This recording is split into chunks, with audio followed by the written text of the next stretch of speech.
AA6DD, K6YYL. Good evening, Kim. K6YYL, A6DD.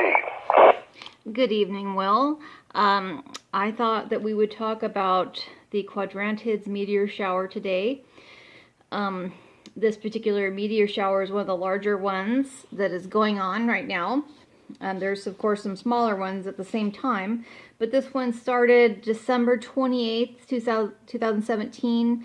It peaked January 4th, 2018 here, and it ends about January 12th here, 2018. So with that, I thought it would be fun to talk about the meteor scatter that this kind of a meteor shower may produce, what kind of openings and what we might hear and have fun with. Over. Okay, very good, Kim. I got sweet OJ Kitty is up here on my lap and wanting attention.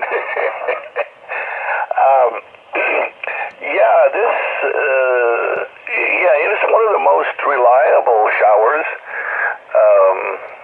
that we have. Always in the first couple of weeks of January here, and we were lucky that we had a New Year's Eve opening here on the West Coast.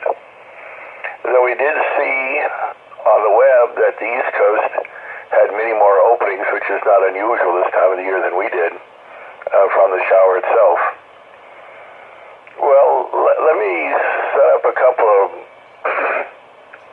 definitions for a couple of terms as I use them here. Every propagation mode can have, of course, any particular signal strength.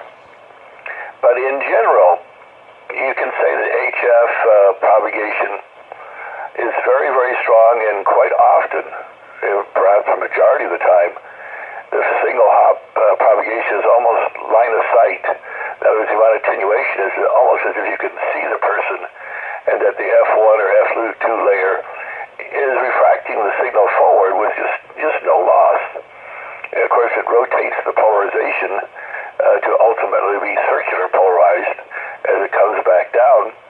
But nevertheless, it just doesn't have any significant attenuation.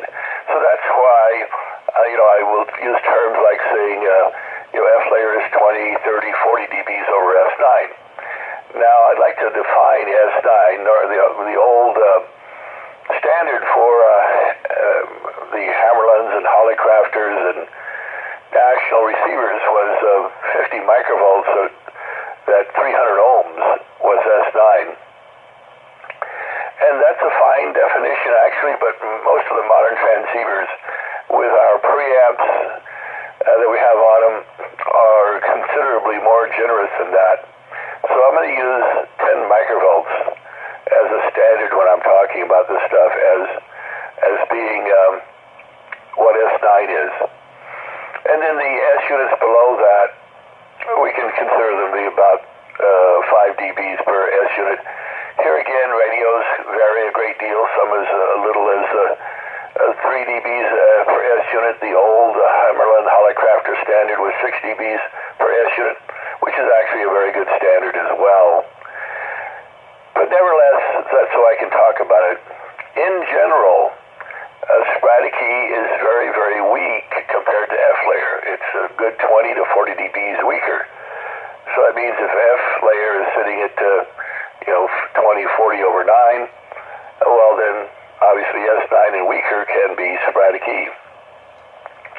Well, the same situation with meteors. When they burn, you can have something that is well underneath the noise level, and then when we get enough burns and enough meteors striking the E layer and ionizing it, eventually the signal level gets stronger and stronger and stronger. And can it get to a point that is, like F layer, just a pure reflector? The answer is yes, but it normally never gets that good. It's normally more like Sprattike and signal strength level, and then it has a very rapid QSP up and down, unlike Sprattike that has a more rolling, slower Sprattike. Obviously, as each little micro meteor particle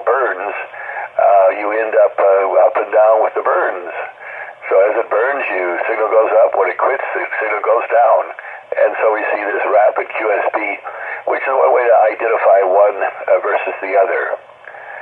K6YYL, AA6DD. AA60D, K6YYL, very good. Yeah, it is one of my favorite modes there, meteor scatter. I find it very fascinating. Okay. Well, there's different kinds of scatter, and meteor scatter is one. Scatter itself, when we say meteor scatter, it also generally means a very weak signal. In other words, even far weaker than sporadic E is when we actually say scatter. And scatter can be forward or in any direction. That's another thing that the word scatter means when we're talking about propagation. So meteor scatter can be signal going forward from here in Southern California, say into Texas, and something is burning over New Mexico. Meteors are coming down there and refracting our signal into Texas. Well, that would be forward scatter because it's between us and where we're talking to is where the sporadic E cloud exists in the E region. And of course, meteors are in the E region. That's where they burn because that's where they first get the oxygen. We'll burn out there in the hydrogen and helium part of the ionosphere, up higher where the F layer is and F2 layer is, but down when we get to oxygen, because obviously, even with a great deal of friction and even getting very hot, there's no oxygen, there's no burning. So it starts burning when it hits the E region, and that releases all that energy from what it's made out of. And of course, the best energy ionization if it's some metallic material. So metallic material gives us a much stronger signal normally because it creates this thin film of conductive material that is melted all over the place like flying sparks that allows us to get our signal to refract on 10 meters and 6 meters and sometimes all the way to 220 and even higher on rare occasions. K6YYL, AA6DD.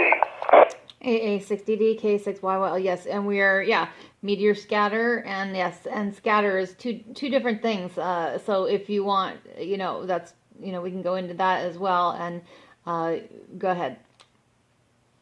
Well, besides the showers, and showers can vary tremendously. They can be super showers that happen. What is it? I think it's 2032, November the 16th, 17th, 18th. If I'm still alive, we'll have the super shower again there in November, which I experienced back in 1966. And it was just unbelievable. There, so many meters coming down. It was ionized. It's 20 meters. It's 6 meters sounded like 20 meter type propagation, except it was all short and long, and all of North America coming in at one time. So you can't have one of those once in a lifetime super showers that hit. But conversely, you can have little residual meteors burning all the time, anytime.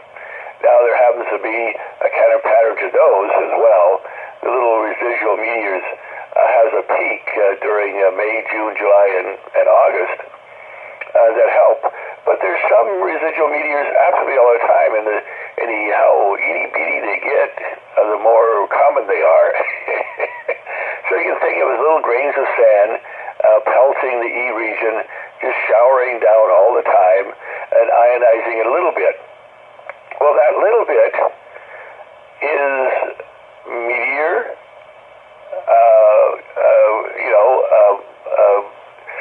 type propagation, but it's very, very, very weak. And that's why we call it scatter. Now, the first time this was noticed in any real way was right after World War II, March of 1946. The FCC moved the 5-meter band, which Remember, during the war, you couldn't get on any band but 2.5 meters and above. And they created the 6-meter band to replace the old 5-meter band, and hams could first get it on in March of 1946. And of course, I was 4 months old in eastern North Carolina. I do remember it, though. Not that I know 6 meters was just opening up, but I was laying in a crib looking straight up, and there was some big hot thing in the room, middle of the room. There was some big thing there that was making hot. And today I know what that was. It was a big pot-bellied stove with wood in there burning away. But I didn't, at that age, I didn't know what it was. And so what happened then was hams had a lot of military surplus stuff. And so they started building big amplifiers for 6 meters for the first time, and big Yagi antennas. Aluminum became really available where you could build large, big arrays. And it turned out that if you build, say, 6-element, perfectly spaced on a 24-foot boom, 2 Yagis, space them 20 feet apart, get them up about, at least 60, 70, 100 feet in the air, run a legal limit, pump a kilowatt into it, and use RTTY or CW or a good DX mode, or for that matter, even sideband. You can talk a specific 600-mile to 1,000-mile distance to a similarly overly, super equipped station almost on a daily basis. And so you're not really at this permanent scatter level signal just yet by doing that. But it's there. And that is what has really changed, is because of the JT65 mode and the new Fox Tango 8 mode that gets 20 dBs below the noise level. All of a sudden you can have a much more modest station, and you can get to the scatter mode, the meteor scatter mode, that is residual and, like I say, always there.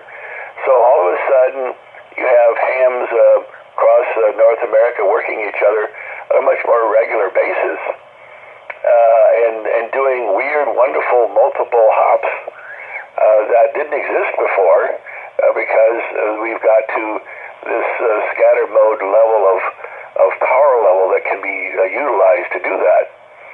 Now, because hams did do it in the 40s, by the late 50s, the military realizes this was a useful form of mode, a useful form of propagation. So they actually built scatter mode stations all across the Pacific, from the West Coast to Hawaii to Johnson Island to all these islands out there in the Pacific. They built a system. Now, of course, in the military, you just up the power is what you do. No problem. We will do whatever is necessary. So they built these huge Sturber curtain arrays, hundreds of feet high and hundreds of feet wide, and ran 100,000 watts into them. So they were megawatt stations, and they placed them just below 6 meters and just above 6 meters. So you had them at 49 megs and 56 megs, and they actually ran full duplex. They had enough selectivity that they could not hear themselves, and they had 100% communications all the time, from island to island to island. This is before satellites were really available, and that system ran all through the late 50s, throughout the 60s, and then by the early 70s it went away because satellites became more or less expensive. The upkeep, you can imagine, all the salt water spray and everything going on those antennas, and how much man-hours and upkeep there was to keeping that communication system going. So eventually it was replaced with satellites. But it was a scatter system, a meteor scatter system, that would utilize these micro miniature meteors that are always falling through the E region and burning up. And even though the signal levels, like we say, are 20 dBs below the normal noise level, voila, they were able to do it. They also did use what was called a parametric amplifier. This was a amplifier that a ham had invented, which uses a weird pumping system to make diodes amplify. And it was the lowest noise thing you could do. So if you were, so they actually use parametric amplifiers. Today we have low noise gas FETs, stuff of that nature that would do that job. But this was a super new technology at the time that they used to receive this stuff on. And the only real drawback with the system was when you had a meteor shower or a sporadic E. All of a sudden, you've got a receiver system that's looking at 140 dBs below a milliwatt, and all of a sudden the signals go shooting up like a band opening, and they're 20 over S9, and the receivers would overload. The receivers would just two block. The technicians would have to jump up and start cranking knobs to turn everything down because they had a band opening. K6YYL, AA6DD. AA6DD, K6YYL. Very interesting. Yeah, I had not heard about that. I don't think we had talked about that before, but I think we have about 10 minutes. So go ahead. Okay. Very good. So let me talk about other scatter modes. Because besides forward scatter, you can have back scatter. And here again, these scatter modes are very, very, very weak. So you need lots of power, very low noise receivers, and big antennas to capture as much energy as possible. But these modes exist out there. Probably the easiest one is transequatorial backscatter.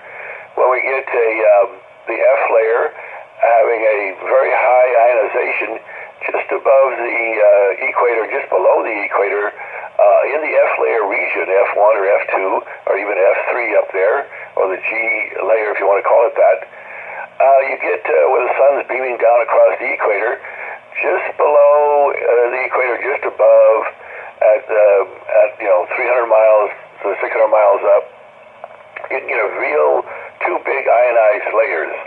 And so if we were talking to Chile and Argentina via that layer, the signal goes hits those layers and never hits the ground. It goes all the way across on 10 meters or 15 meters or 6 meters and goes all the way to Argentina or Chile. Well, when you're doing that, you will hear signals in North America working them as well. But the Argentina stations will be maybe S9, 10 over 9, 20 over 9, but you'll hear Texas and Florida and the southern states of the United States who will be S2 or 3. And maybe a guy running a kilowatt will be an S5. Well, that's backscatter. That signal's hitting those F layers and scattering back at us. And oftentimes they have a little a sort of watery sound to them. Not really terribly distorted, but just sort of a weird watery sound that the backscatter has. Now, not only can you have backscatter from F layer, therefore, on one occasion, and only one occasion in my ham career, I heard something that was definitely backscatter off of E layer. It was quite phenomenal. I've been on for years and years and years and never heard such a thing. I've been on at least 40 years at the time and never heard E layer backscatter. But Mike Stahl of a famous antenna developer, Mike had moved back to Fresno area, Visalia area, and put up a huge 6-meter moon bounce array that power level and huge antennas that he could point for moon bounce, but he could also point it on the horizon. Well, he had it on the horizon, and I hear him calling. Now we have a whole bunch of mountains, for those who are not familiar with, between here and Visalia from Los Angeles area. Well, there's there's 10,000-foot mountains between us. in certain areas, and a good 8,000 ones everywhere. So there's no path between here and there. And so I heard him, and it's like, what in the world? I start turning the beam, and as I tried to point at him, his signal went away completely. And I ended up pointing into Mexico. So I'm pointing into Mexico, like Mexico City, which is actually southeast, and there he is, nice and strong in Q5S5. And so, I turn on the amplifier, and I call him, and he comes back to me. And of course, he's pointing in that same direction, but for him, that is kind of towards my direction. He's not really far off of my direction.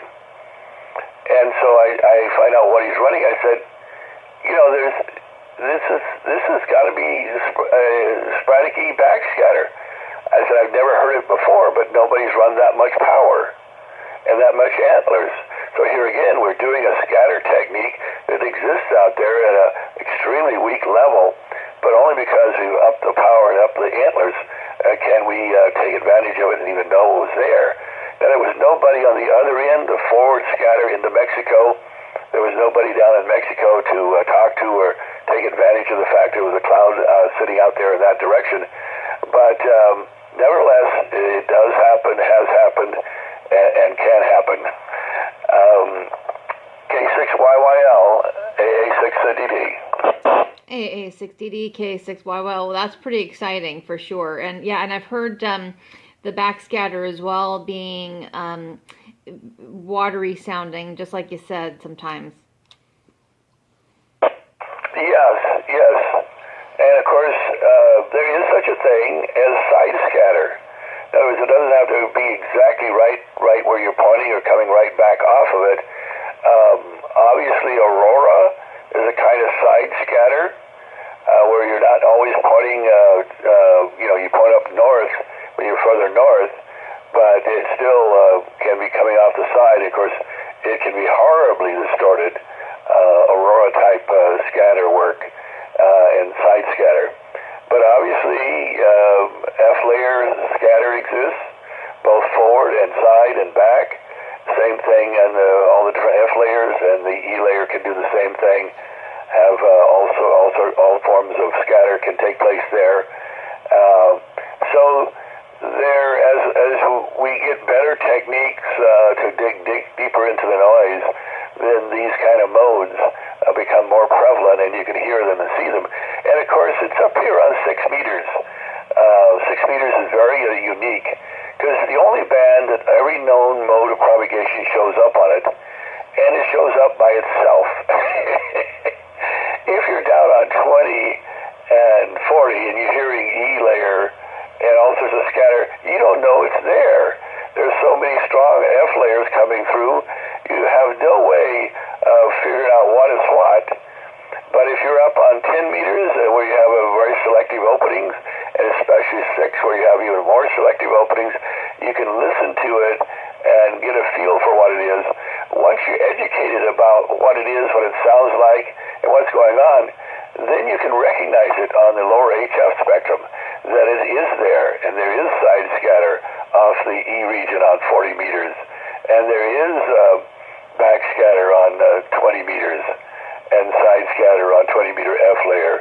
And so by studying it and hearing it and get used to it on the upper HF and 6 meters, then you, like I say, you can recognize it and really realize what's going on when you hear these different wonderful anomalies, anyway, those weird things that happen. K6YYL, AA6DD.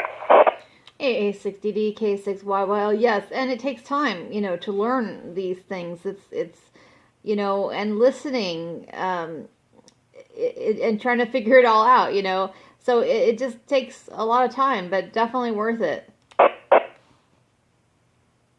Well, you become a better operator because you understand what is happening and you can take advantage of it, and you can work it because you do know those things, and realize, well, this is a mode like, for example, meteors are usually best worked with a horizontal antenna, because meteors burn quite high in the air, and so a launch angle that's high is advantageous to that.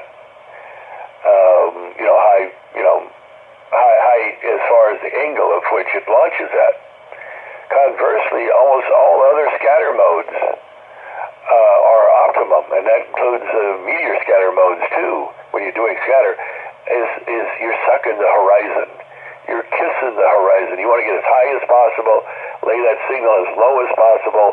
So vertical polarization, vertical beams are far superior to do that. The only exception to that is when you stack horizontal beams, you can duplicate what vertical beams do for you. To get that signal just shooting as high and as low, high vertically and as low on the horizon as you could possibly get the energy out there, is where you can get even more scatter signals and more openings and more long-haul DX than you can get any other way. Go ahead. Oh, very good, very good. So any last parting shots? We have 2 minutes, and that's it. Well, I think we pretty well covered it all. The different kinds of scatter, and that the fact that they exist out there. You can look up on the web and look at the meteors and when they happen. Also, be aware that part of the E region, the upper E region, is where the wind shear happens, and the wind shear helps generate ionized conditions as well. And then we know violent electrical storms on Earth help generate sporadic E and E layer type propagation as well. So there's stuff we still don't know. There's stuff that is still to be discovered and figured out, and so there's plenty of science that can be done in ham radio still. K6YYL, AA6DD. Oh, thank you so much. Well, again, it's a lot of fun, and I love this because anybody can listen to this video over and over again and really each time learn, and have a greater understanding of it with this. And I thank you so much, Will. Anytime. My pleasure. All right, 7-3, Will. I'll talk to you soon. AA6DD, K6YYL. 73 is A6DD. Back.